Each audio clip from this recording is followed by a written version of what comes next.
What's up, YouTube? Chevy Brother checking back in with you guys. First and foremost, I want to say happy holidays to all my subscribers. I know it's been a little minute since I've been on here. Everything's been kind of crazy for me. Been working a lot. Haven't really had time to mess with the RC. I know you guys are looking at the C10 here. Looks a little rough now. Actually, all this stuff happened about 2 months ago. I'll show you guys what happened. I had it out testing and tuning, running down the street. Uh, Actually, one of our parked car, as you can see here, the body got smashed in the roof. Uh, this was smashed into. Now, mind you, all of this stuff happened after I wrapped the body, with the drywall tape method and the shoe goo. That's the only thing that saved the body from cracking in half. Um, I highly recommend this on any car that you run, basher, speed run, anything. It saves your body. Trust me. Um, Now, as far as the paint, remember in my previous videos, I told you guys that I used, Rust-Oleum paint. Yeah, check that out. It flaked clean off. Um, it flaked off before I even put the fiberglass, or I'm sorry, the drywall tape on here. It flaked off, so I was like, screw it. I just went ahead and put the drywall tape on it. We're gonna sand the body down on the outside and shoot it another color. I don't know what color yet, but I got a couple things in mind. We're gonna make this thing look pretty cool. It looks kind of rough now and kind of beat up, because it had a couple crashes and rough scrapes and stuff like that. And now the reason why we crashed underneath the parked car, if you look here, uh, I was running stock axles in the front here. Now, mind you, all this stuff happened back in September, but yeah, I was running the stock axles in the front. Headed in the street, jumped in the gas, and the drive shaft snapped over here. Car darted off, and it went underneath my neighbor's parked car. So yeah, that's why she's all apart right now. I was doing some experimentation, see if I can use Rustler rear drive shafts in the front. As you can see, it doesn't work. So that's why I haven't been making any videos or doing any runs because, yeah, we're kind of broken at the moment. Now, another problem that we have here is the 1415 motor. Okay. Now I've been running this funny car motor here. This motor is a Castle Creation 1415 that is comes out of the Traxxas funny car.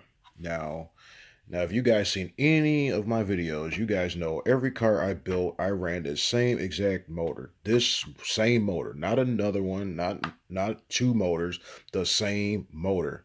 I ran the guts out of this motor for about 3 years. Now the problem I'm having now, I broke the tip of the drive shaft off. I ground it down and fixed that, put a spur gear on it, ran it some more. But the problem I'm having now, this thing overheats like crazy. And if you look closely, see the wires? So yeah, I think it's about a wrap for that motor. I'm not gonna, bring it back to life anymore. This motor it's done. I mean, it still runs, but it's just, when you put it on the Hobbywing SC8 ESC with the timer cranked up, this thing gets hot super fast. So, I got a couple ideas that I'm looking at. I'm looking at the eRevo motor. Also looking at the XL1 motor. Um, Looking at the HBI Flux motor. I'm looking at a couple, the 1512, the 1515. I don't want to go too crazy with this thing because, again, this truck is not, all the parts on it are kind of used. The diffs are, and, the clutch, we have, we have a slipper clutch in here that I blew up once already with this old motor. So, I'm thinking about doing the eRevo clutch upgrade on here because it is a bigger clutch. But I was also tooling around online. I seen, I think it was Robinson Racing or one of those companies. They actually have a clutch that uses more clutch shoes on it so that it dissipates, the friction all the way around instead of like in 3 points like on the standard Traxxas slipper clutch. So I was thinking about giving that a try or either just going with a slipper clutch eliminator kit. But the only reason why I was kind of up in the air with that, because if anything ever happens with your drivetrain, like if something, jams up or something, there's really no give in there. That's why I run plastic spur gears too. So worst case scenario, you snap a spur gear. It's only like $2-3 to replace it. You're good to go. But yeah, that's why this car has just been sitting on ice for the last, what is this, November now? So yeah, it's been sitting for about 2 months. I haven't really had time to really fiddle with it, mess with it. But when I did have it together, yeah, she hauled ass. She was pretty fast, but again, this is my problem. So that's what I'm waiting on now. It's just to see what motor I'm going to put underneath the hood of this thing, freshen it up again, and we should be hitting the street again, um, hopefully soon. But life happens, things change, and that's why the RCs kind of get pushed on the back burner for now. But yeah, there's F-bomb in the corner back there. I'll zoom in, let you guys see that. Yeah, that's how she's been sitting. We've been stripping parts off of her here and there as I break parts on this. Well, let me zoom back out. There you go. As I break parts on the C10, we strip them off of F-bomb. Now, F-bomb's been a very good donor car since I wrecked her. Took the clutch out of it, took all the turnbuckles and everything off, all the bearings, and she's just sitting there, just chilling.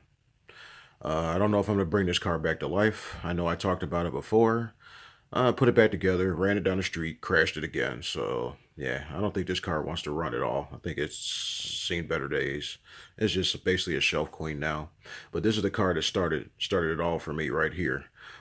This car actually did 65 miles an hour. That was my personal best. I haven't gone any faster. I might have done it with this truck. Don't know because I never put a GPS on it. Basically, I've just been testing and tuning with this truck. Parts break, things blow up. That's basically where I'm at with it. I refuse to put a GPS on it until I get it running like a sewing machine. Once I get it running good and no broken parts or anything, then we'll put the GPS on it and see how fast it goes. But I know this truck here is faster than that thing ever was. Same motor, different ESC. That truck did 65. This one I know is a hell of a lot faster because different gears, same motor, different ESC. I'm not even running a 4S battery. I'm running a 3S battery now through this, and it's a 50C burst battery. So it's a big difference even on 3S. I had a 4S battery in it, but it was one of those Turnigy weak ones. It was only 25C burst. Yeah, that battery sucked. But I still did 65 miles an hour with a funny car motor, so I must have did something right. But yeah, that's about it. And that's all that's been going on with me. So rate, comment, subscribe, give me a thumbs up, and as always, keep RC and keep wrenching. Peace.